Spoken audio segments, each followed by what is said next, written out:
right now we have David Robinson with Navigating Planes in a Hostile Radio World. So thank you very much.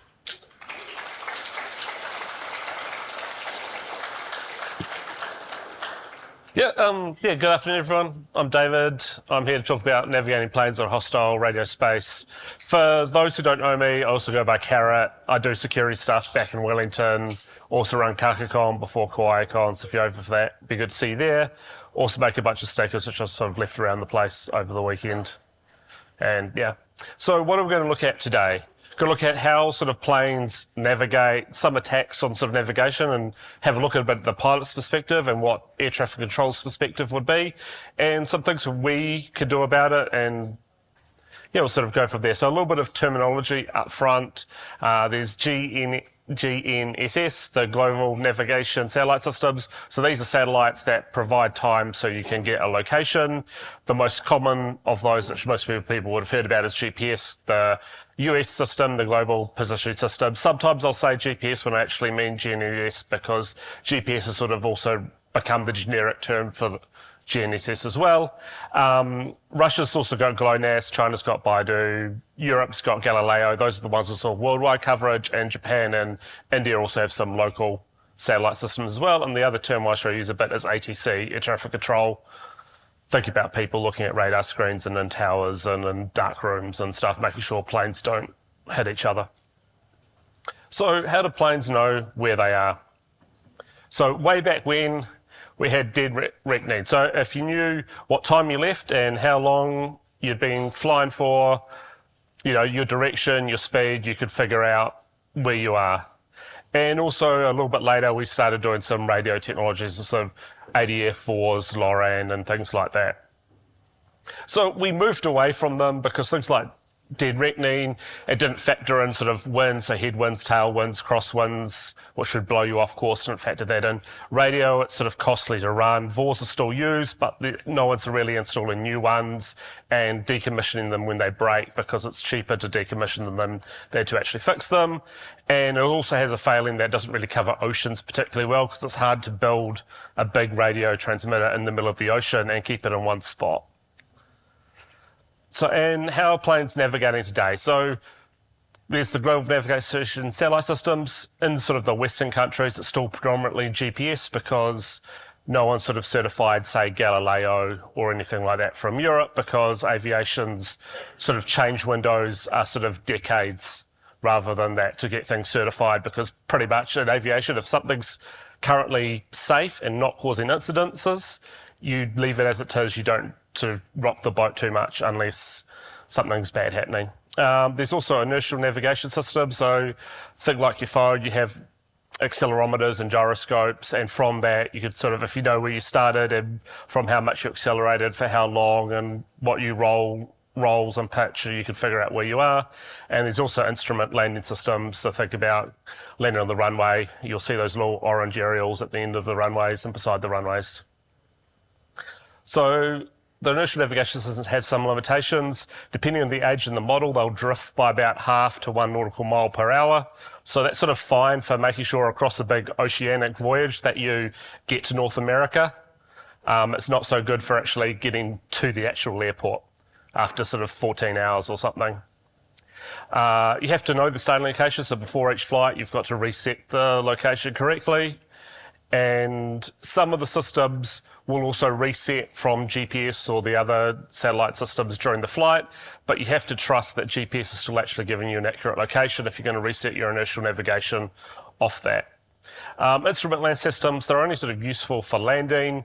They're quite expensive to set up, but they are very accurate when they are sort of calibrated and stuff. That with the Cat 3B systems, you can land with zero visibility. And the first you know that you're on the ground is when you feel the bump. The pilots won't actually see the runway before that happens. So they can be calibrated quite well. But because of their expense and how they work, they're only good for landing, not sort of for getting to the airport. You've got to be at the airport, really.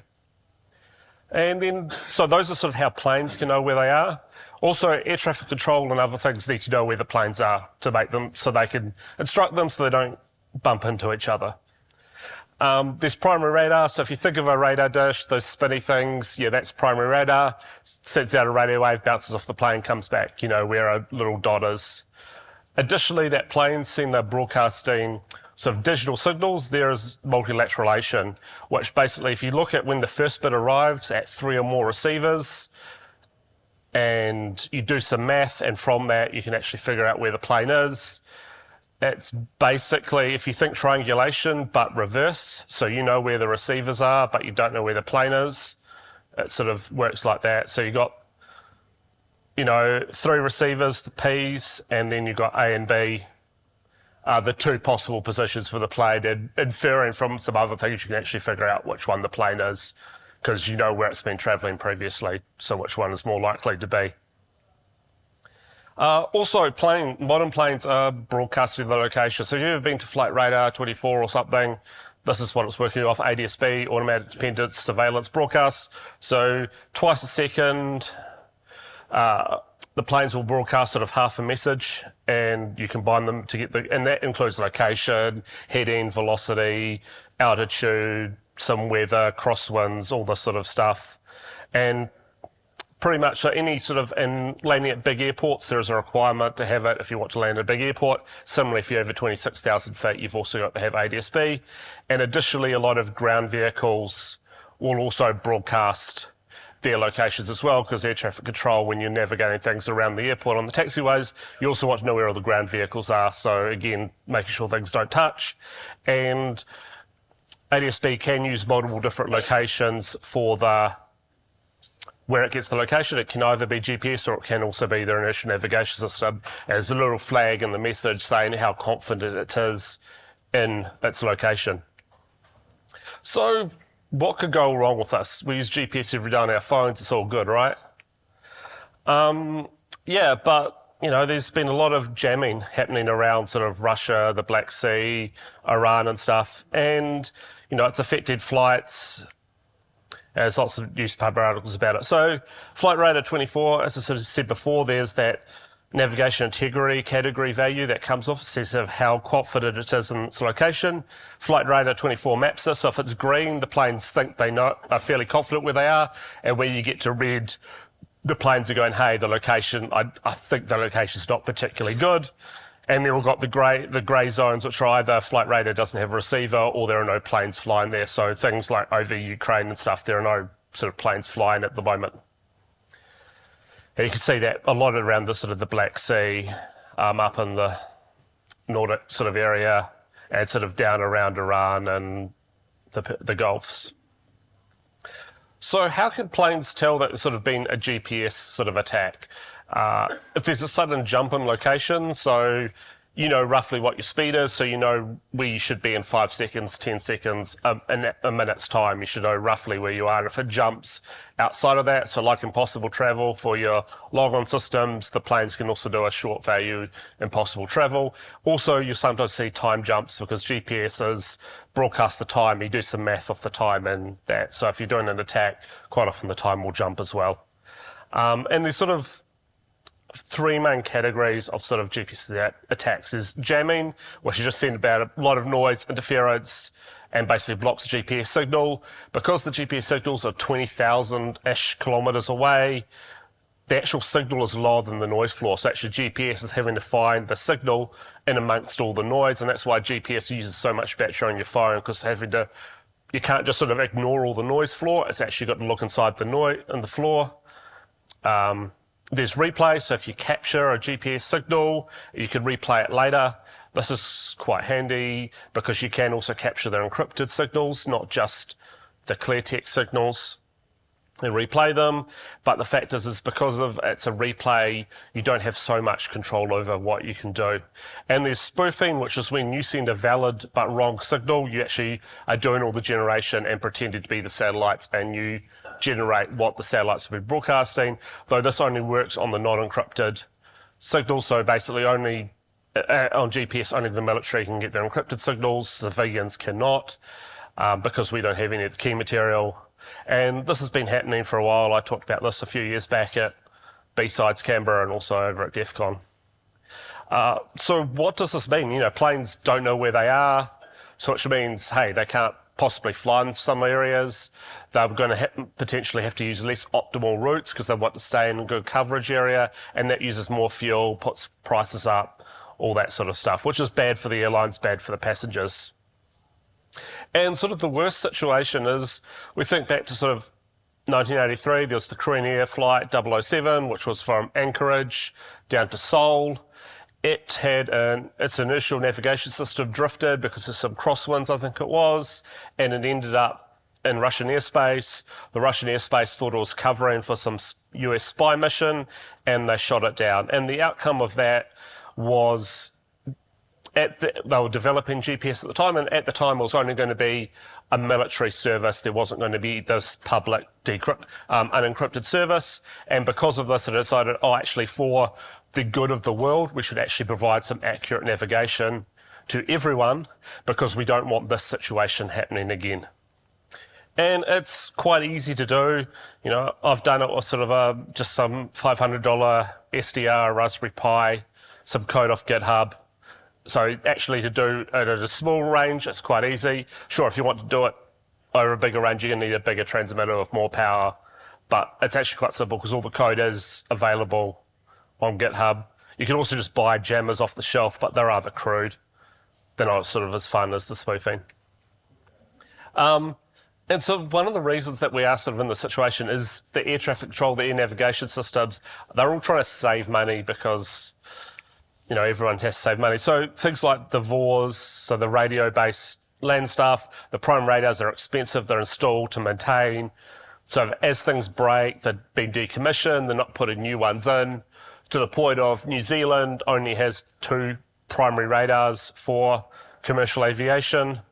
So most of New Zealand doesn't actually have radar coverage. So how does air traffic control still know where they are? Well, there's the ADSB, so the planes can tell ATC where they are. The planes have to have ADSB out, which is most of the commercial aviation. But if the plane doesn't know where it is, you're going to have that failing. There's also, as I said before, there's MLAT. You know, the coverage isn't there in New Zealand. They've only sort of covered the Queenstown area because primary radar didn't work there because there's hills and there's mountains. But the plane still needs to have at least Mode S, which was the generation of transponders before we had full ADSB. So Mode S was still a digital message that included a plane identifier in it. So there's still still a digital signal, so you could still have that first bit, so you could do the timing amongst multiple sites. But yeah, the coverage isn't as good sort of from the air traffic control's perspective. And the New Zealand coverage there. So what other methods sort of up and coming could we start looking at? So there's direction finding. So the Kraken SDR, some people may have done this. This is basically a software-defined radio that has 5 different radios in it. You put their antennas out in a particular pattern based on the frequency, and by how the signals arrive, the phasing and the time differences, you can infer a direction. So you can see here, is that working?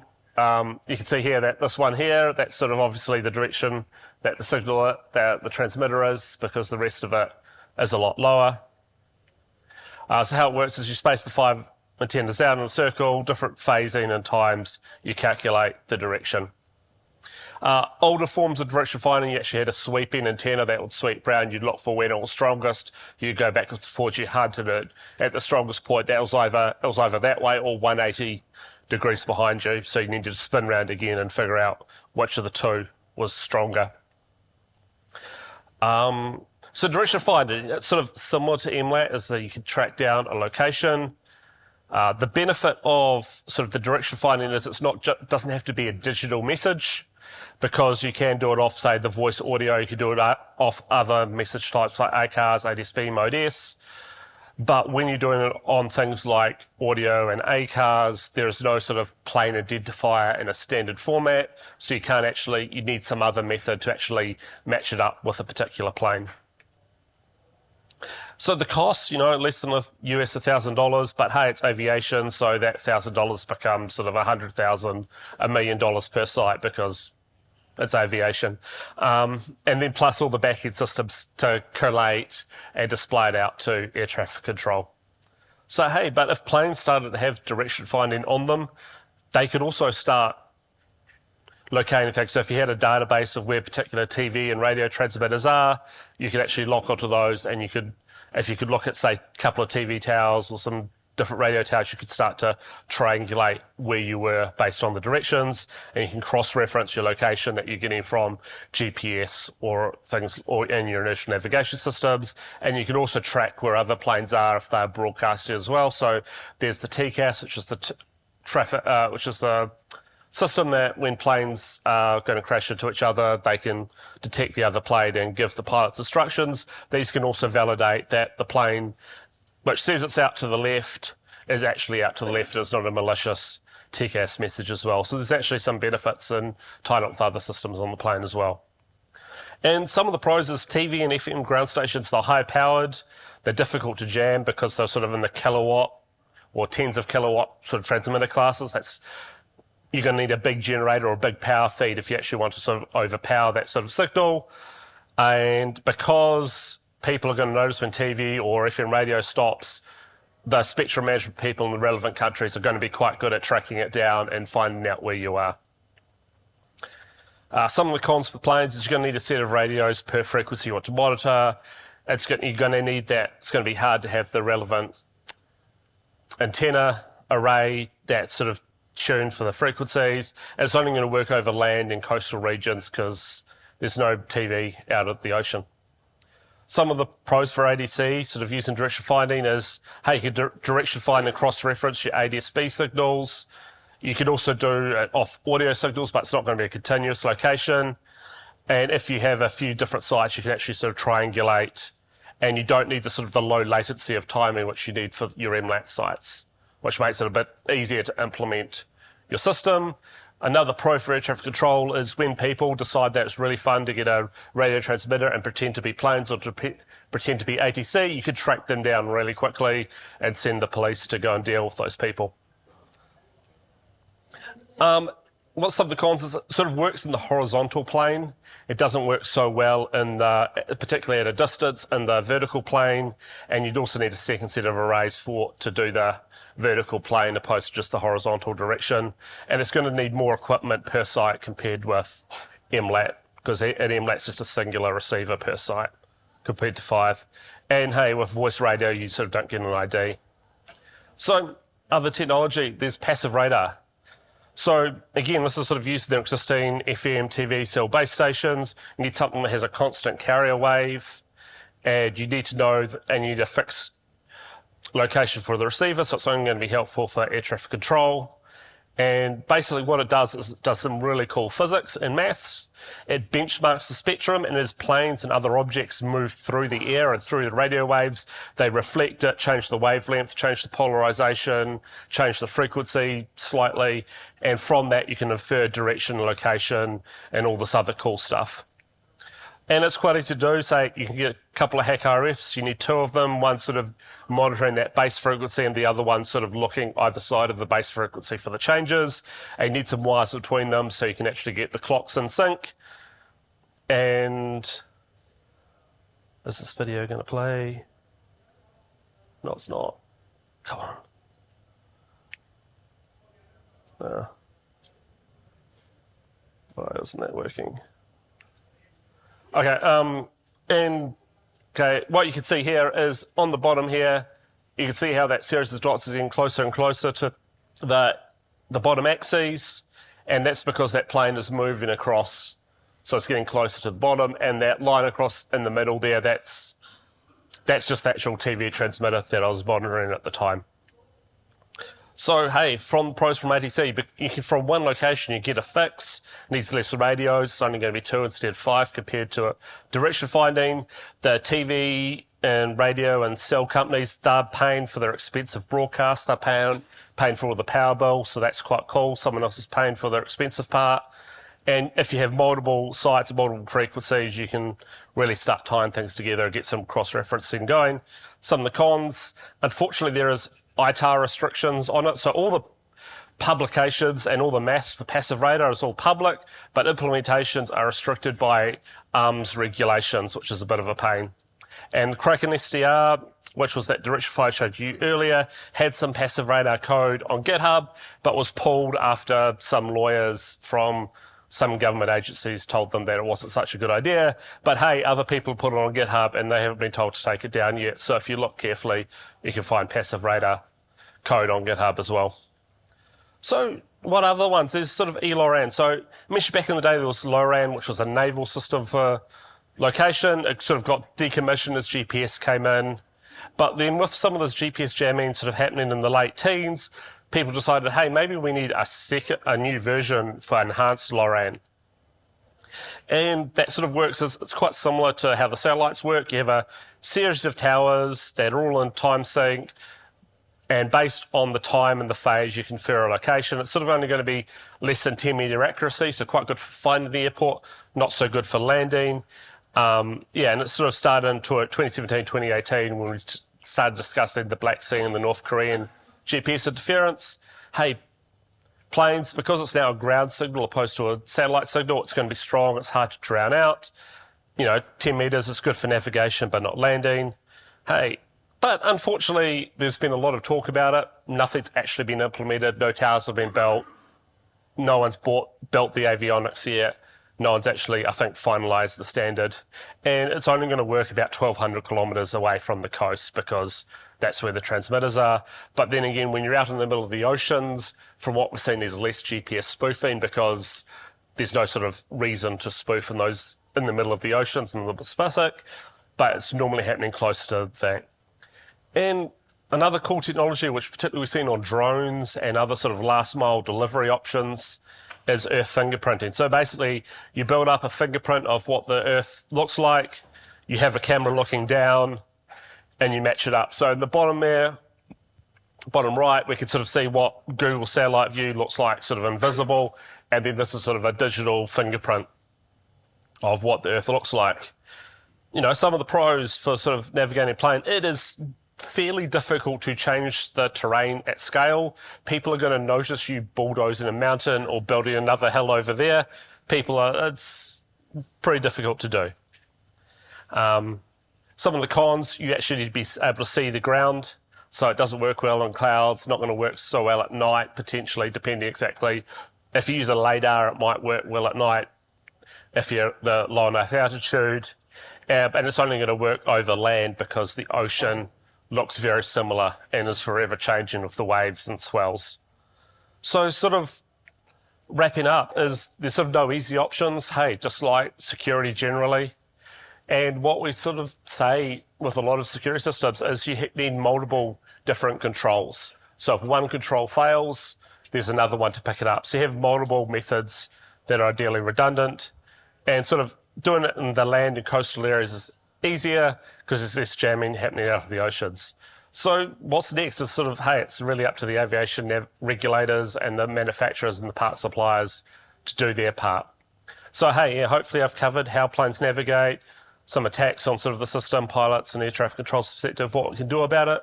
So, thanks to Kylie and Silvio and all the volunteers for putting together a great conference.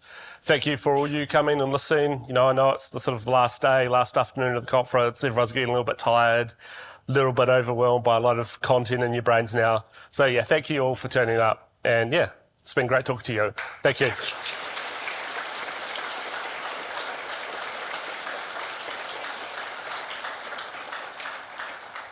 Awesome. Thank you for that, David. Does anyone have a question? We've got time for maybe one or two.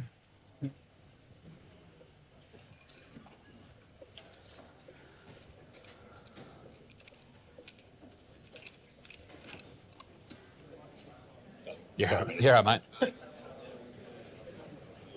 Thanks. With the low Earth orbit stuff with Kuiper and SpaceX's Starlink, do you think there's some mechanisms that could be tapped into them? They're a bit more jamming resistant, I would hope, because they're 600 k's away rather than 20,000. Well, with those are predominantly built around. They're doing internet service. None of them are providing. None of them, as far as I'm aware, have atomic clocks on them and broadcasting an accurate time signal, which you could then use for navigation purposes. So they just don't have that kit on them because they're trying to get them as small and as possible so they can do more per launch. So I don't think it's something they haven't optimised for because the fact you need a GPS clock, an atomic clock and a lot of infrastructure to keep all that in sync I don't think it'll be productive with those sort of constellations to have that sort of system. Yeah. Hey, this might be an ignorant question, but similar to Earth terrain fingerprinting, can you do radio fingerprinting? Like if a city gives a certain radio fingerprint, could you kind of map using that? Well, that's kind of what the passive radar is doing, that you get the fingerprint and you can see things moving through it. But you've got to know your location to monitor the tower, because there's so many things like the weather and other things moving through the air. Actually, there is going to be no continual fingerprint. The fingerprint's always changing. So you can't really benchmark it in that same way. Of course. Hi, just a quick question about the methodology you mentioned, which had the fixed stations with common clocking. I understand some of them may use a GPS as a common clock source.